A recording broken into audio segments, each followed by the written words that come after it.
Margaret Maggie Dalton was 63 years old, and she was sitting in the pickup line at Riverside Elementary School at 2:47 p.m. on a Wednesday afternoon.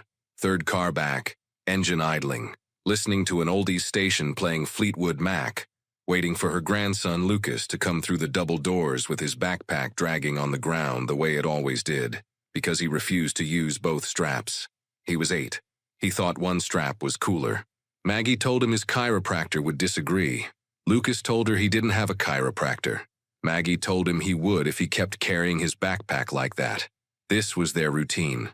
Maggie drove a 10-year-old Ford F-150 with a dent in the tailgate that she never fixed, because she said it gave the truck character. She wore reading glasses on a beaded chain around her neck. She had gray hair cut short and practical, the kind of haircut you get when you stop caring what anyone thinks and start caring about not wasting time in the morning. She was 63, and she looked 63, and she was fine with that. Her knees ached when it rained. Her left shoulder clicked when she reached for things on high shelves. She kept butterscotch candies in her purse, and she gave them to every child in the pickup line, and she knew every teacher by first name, and she brought banana bread to the school office on Fridays because she said teachers were underpaid and overstressed, and the least she could do was make sure they had a decent snack. The other parents knew Maggie as Lucas's grandmother. Sweet lady, always smiling, showed up early for every pickup, every school play, every parent-teacher conference. She was raising Lucas because her daughter, Karen, had died in a car accident 3 years ago, and Karen's husband had fallen apart afterward and moved to another state, and Maggie had stepped in without hesitation, because that's what you do. You don't think about it, you don't weigh options, your grandson needs you, you show up.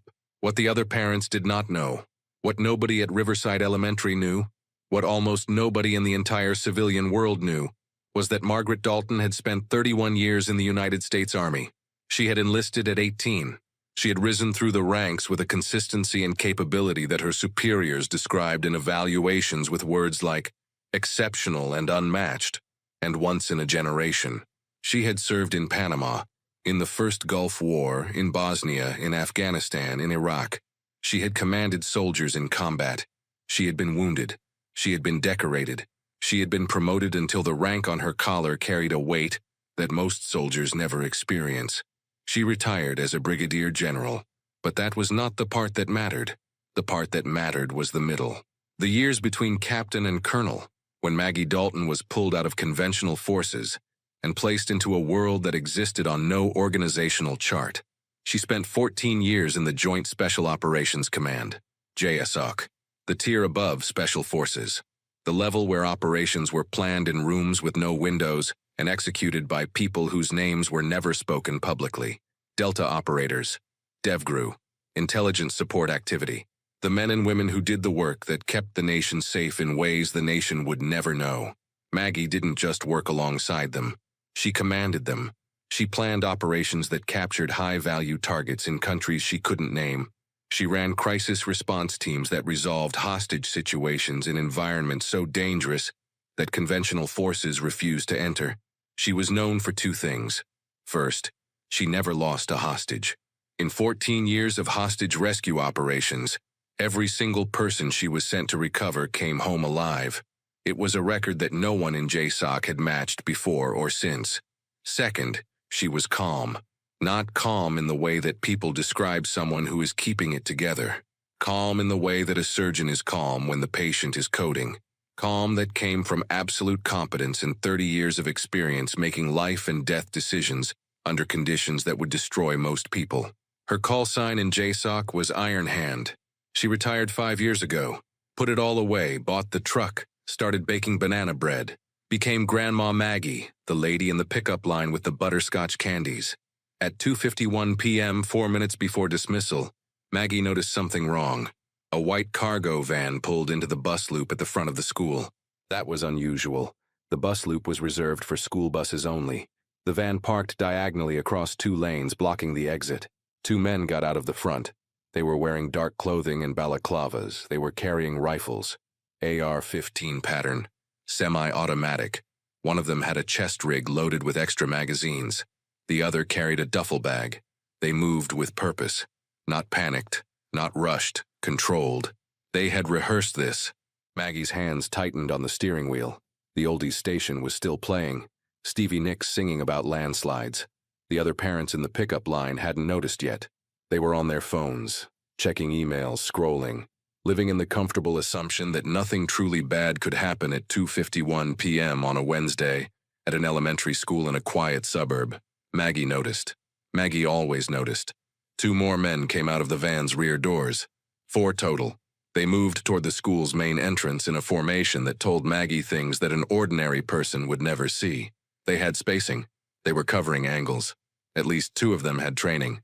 Not military, probably law enforcement or private security backgrounds.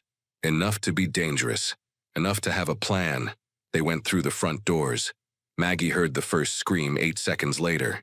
It was muffled by the building's walls, but it was unmistakable. A child's scream. Then another. Then the intercom inside the school crackled and Maggie couldn't hear the words, but she could hear the tone. Panic. The other parents heard it now. Doors opened. People stepped out of their cars. Confusion. Then fear. A mother 3 cars back started yelling. A father grabbed his phone and dialed 911. The crossing guard at the corner dropped her stop sign and ran toward the building and then stopped. Frozen. Unsure. Maggie did not freeze. She turned off the engine. She opened the glove compartment and removed a compact Sig Sauer P365 that she carried legally and had never expected to need. She checked the magazine. 12 rounds. She put it in the waistband of her jeans, covered by the flannel shirt she wore untucked. She reached under her seat and found the small medical kit she kept there out of habit, the same habit that made her carry a tourniquet in her purse, because 31 years of military service had taught her that preparedness was not paranoia. She got out of the truck. A man named Glenn Novak was standing beside his minivan, phone to his ear, his face white. "They're inside," he said to Maggie. "Oh God, they went inside. My daughter's in there." "How many did you see?" Maggie asked. Novak blinked at her.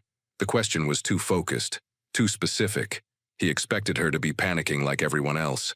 "4, he said. "I think 4. "Armed?" "Yes. Rifles." "Where did they enter?" "Front doors, the main entrance." "Did you see anyone go around the sides?" Novak shook his head. "I don't know. I don't think so."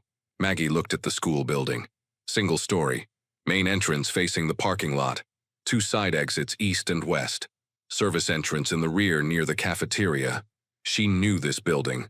She had walked Lucas to class every morning for 3 years. She knew every hallway, every classroom, every closet, every exit. She knew which doors locked from the inside and which ones didn't. She knew where the main office was in relation to the gymnasium. She knew the sight lines from the front windows. She had mapped this building the same way she had mapped every building she spent significant time in for the past 30 years. Automatically, unconsciously, the way a person breathes without thinking about it. She pulled out her phone and called 911. The line was busy. She tried again. Busy. Every parent in the lot was calling at the same time. She tried a different number, a number she hadn't dialed in 2 years but still knew from memory. "This is Margaret Dalton," she said when the line connected. "Retired Brigadier General JSOC. I'm at Riverside Elementary School on Oakmont Drive. 4 armed men have entered the building. Approximately 300 children and 40 staff inside. I'm going in. Send everything you have. Local PD will need federal support. Contact the Joint Terrorism Task Force and JSOC's Crisis Response at Fort Liberty. My call sign is Iron Hand. They'll confirm." She hung up before the person on the other end could respond. Maggie moved toward the school. She did not run. Running attracted attention and burned energy and created noise. She walked with purpose, staying low behind the row of parked cars, moving toward the east side of the building where she knew there was a door near the art room that the janitor propped open with a rubber wedge on warm days, because the ventilation in that wing was poor. The door was propped open. God bless Mr. Gutierrez and his rubber wedge. She slipped inside. The hallway was empty. The fluorescent lights hummed overhead. The walls were covered with construction paper art projects and hand-painted posters about reading goals and kindness. She could hear sounds from deeper in the building. A man's voice, loud and agitated, echoing from what she estimated was the main corridor near the front office. Children crying. An adult voice, probably a teacher, trying to calm them. Maggie moved through the East Wing corridor. She knew this hallway led to the library, which connected to the main hallway via a short passage beside the teacher's lounge. She could approach the front of the building from the interior without being seen from the main entrance. She passed the art room. The door was closed. She tried the handle. Locked. Good. Mrs. Kimura had followed lockdown protocol. Behind the door, she could hear soft breathing and the barely contained whimpers of children trying to be quiet. Maggie put her mouth close to the door. "Mrs. Kimura," she whispered. "It's Maggie Dalton, Lucas's grandmother. Stay locked. Stay quiet. Help is coming. Don't open this door for anyone you don't recognize." A shaking voice from inside. Okay, Mrs. Dalton." Maggie kept moving. She reached the library. Empty. Books on the shelves. Reading chairs arranged in a circle for story time. A poster on the wall that said, "Adventure awaits." She crossed the room and positioned herself at the passage that led to the main corridor. She could see them now. 2 of the 4 men were in the main hallway near the front office. One was standing at the entrance, watching the parking lot through the glass doors. The other was pacing in front of the office, his rifle at his side, talking into a phone. The conversation was audible. "Tell them we have the entire school. 300 kids. We want 5 million in crypto transferred within 4 hours, or we start sending children out one at a time, and I promise you they won't be walking. Ransom." This was about money. These were not ideologues, they were criminals. That changed the calculation. Ideologues were willing to die. Criminals wanted to survive. Criminals could be pressured. Criminals made mistakes when they got scared. Maggie needed to find the other 2. 4 men entered. 2 were visible. Where were the others? She listened. From somewhere to her left, deeper in the building, she heard another male voice. The gymnasium. That made sense. The gym was the largest open space in the school. If you wanted to control a large number of people, you'd move them there. Standard hostage consolidation. These men had enough training to know that. Maggie made her assessment. 2 men in the gym with the hostages. 2 in the main hallway controlling access. Lucas was probably in the gym. His classroom was on the west side, closest to the gym entrance. His teacher, Ms. Navarro, would have been herded there with the rest. 63 years old, bad knees, clicking shoulder, 1 pistol, 12 rounds, 4 armed men. She had faced worse odds with less preparation. In Kandahar, in Baghdad, in a dozen places that existed only in classified reports and her own memory. She had been younger then, faster, stronger, but speed and strength were not what won hostage situations. Patience won them. Knowledge of the environment won them. The ability to think clearly while everyone around you was falling apart won them. Maggie Dalton could still think clearly. That had never changed. That would never change. She moved back through the library and circled through the east wing to approach the gymnasium from the rear. There was a storage room behind the gym stage that connected to the gym through a small door used for school plays when the kids entered from backstage.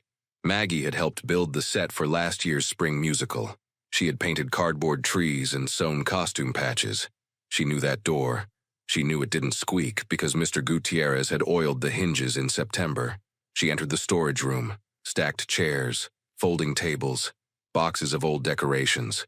She moved through them carefully, placing each foot, controlling her breathing, feeling the old training come back like muscle memory, because it was muscle memory. The body remembers what the mind tries to forget. She reached the backstage door and opened it 1 inch. Through the gap, she could see the gymnasium. 200 children sitting on the floor in tight groups, surrounded by teachers who were holding them, shielding them, keeping them quiet with whispered reassurances. Ms. Navarro was in the center. She had her arms around 3 children. Her face was pale, but her voice was steady, and Maggie felt a surge of respect for this 26-year-old teacher who was holding herself together for those kids. Lucas was there, 3rd row, sitting cross-legged with his backpack still on one shoulder because even in a hostage situation he refused to use both straps. He wasn't crying. He was watching. His small face was serious and focused, and Maggie saw something in that face that she recognized because she had seen it in the mirror for 30 years. He was paying attention. He was calm because Grandma Maggie had taught him that when scary things happen, you breathe and you watch and you wait for the right moment. 2 armed men in the gym, one near the main doors, standing with his rifle across his chest, scanning the room. The other walking a slow patrol along the far wall. They were separated by about 40 feet. too far apart to engage simultaneously. She would have to be fast. No, she would have to be smart. Maggie studied the man by the doors. He was the more alert of the two. His posture was tight. His eyes moved constantly. He was the bigger threat. The one on patrol was lazier. He walked with his rifle low, almost casual. He checked his phone twice in 2 minutes. His attention was fractured. She waited. She timed the patrol. 28 seconds to walk the length of the far wall and turn. At the turning point, his back was fully to the backstage door for approximately 4 seconds. 4 seconds was enough. Maggie opened the backstage door and stepped into the gymnasium. She moved along the wall behind the stage curtain, hidden from view. When the patrolling gunman reached the far end and turned, she came out from behind the curtain and closed the distance in 3 quick steps. She wrapped her left arm around his neck and applied pressure to the carotid arteries. Blood choke. He struggled. His rifle clattered. Maggie held on. 5 seconds and he went limp. She lowered him to the ground, removed his rifle, and zip-tied his wrists with a cable tie from the storage room. The noise of the falling rifle echoed. The man at the doors turned. Maggie was already moving.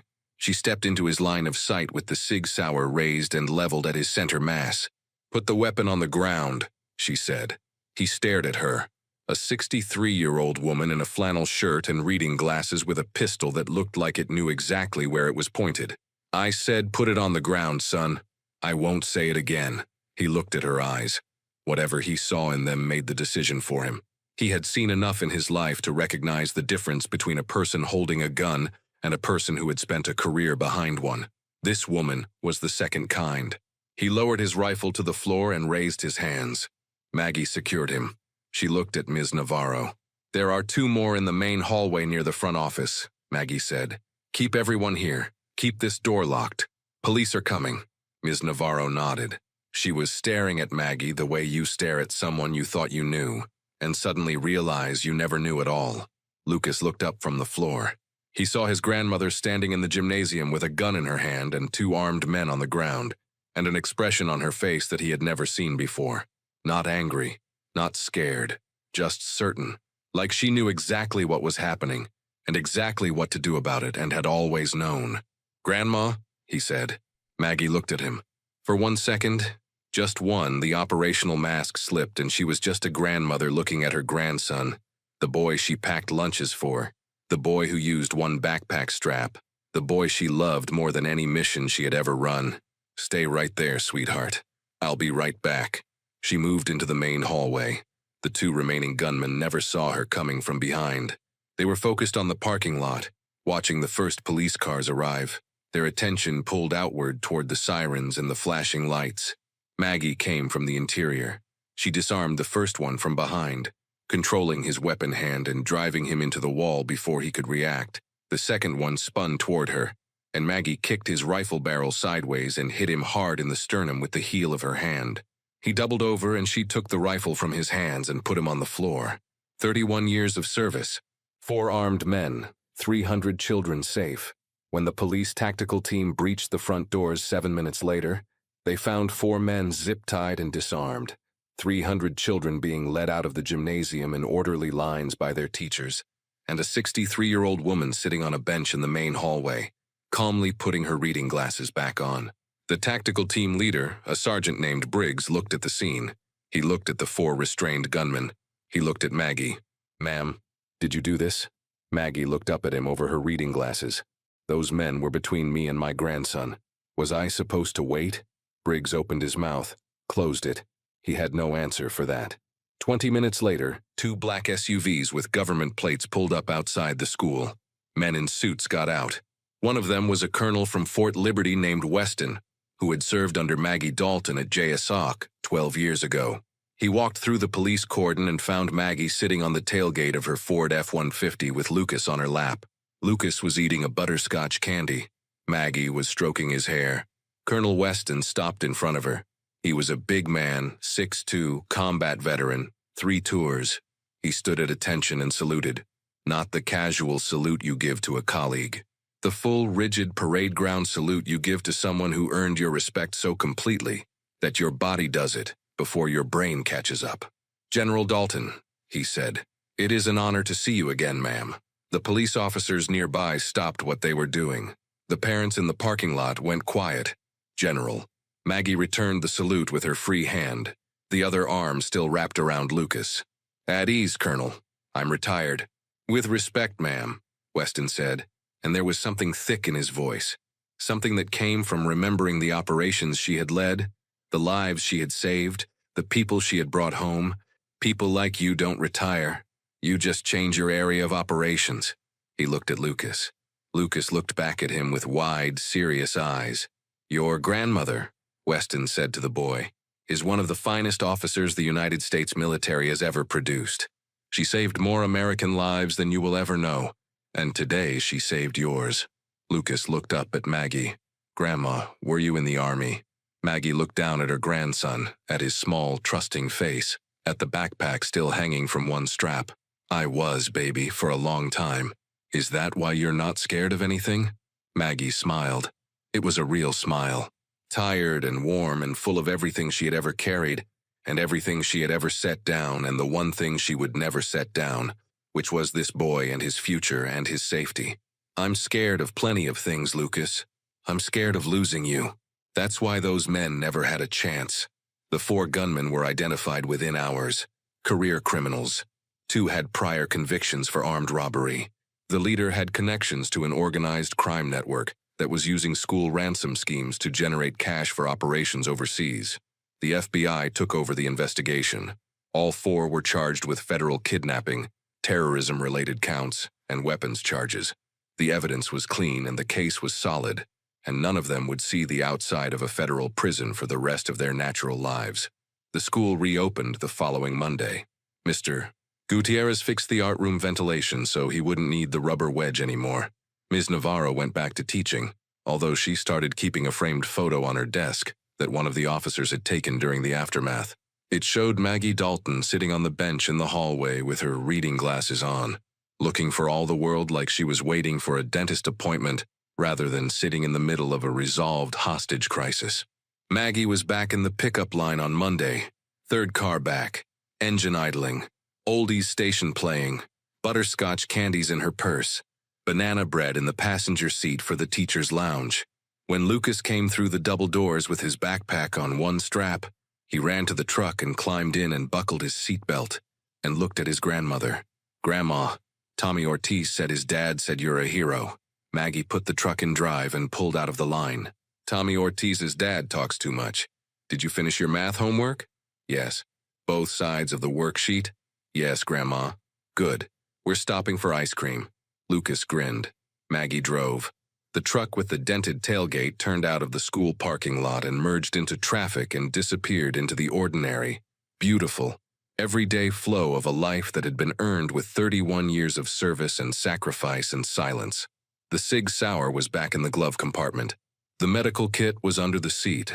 The woman behind the wheel had bad knees and a clicking shoulder and reading glasses on a beaded chain, and she had commanded Tier 1 operators in the most dangerous places on Earth, and she had never lost a hostage, and she was not going to start with her own grandson. Brigadier General Margaret Dalton, United States Army, retired, call sign Iron Hand, currently serving as Grandma Maggie, pickup line regular, banana bread baker, butterscotch candy distributor, and the last line of defense between the world and one 8-year-old boy with a one-strap backpack. Some people put on capes. Maggie put on a flannel shirt. The result was the same if you believe that true heroes carry scars and not capes. Share this story.